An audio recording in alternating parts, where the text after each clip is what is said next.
জিসান যিনি নিখোঁজ ছিলেন তার ভাড়া বাসায় ভিকটিম মেয়েটিকে জিসান মিয়া ধর্ষণ করে এবং মেয়েটি ধর্ষণের শিকার হয়।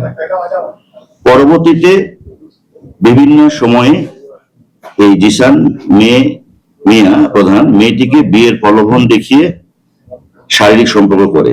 কুমিল্লায় ধর্ষণ ও জোর করে ভ্রূণ নষ্টের মামলায় ছাত্র শিবিরের কেন্দ্রীয় নেতা জিসান মিয়া প্রধানকে গ্রেপ্তার করেছে গোয়েন্দা পুলিশ।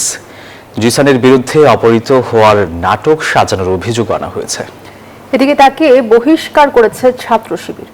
এইচএম মহিউদ্দিনের তথ্যচিত্রে ডেস্ক রিপোর্ট।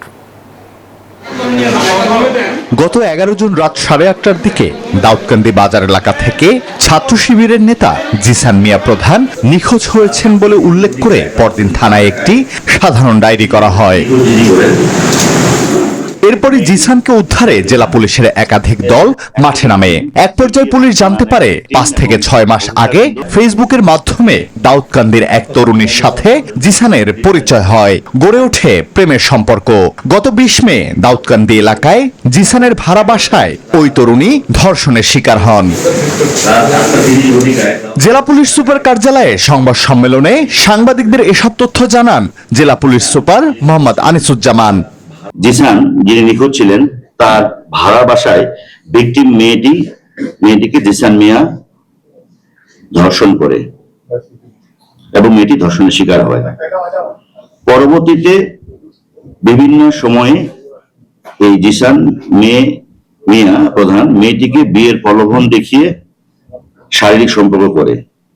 এক পর্যায়ে মেয়েটি অন্তঃসত্ত্বা বা প্রেগনেন্ট হয়ে যায় কনসেপ্ট করে।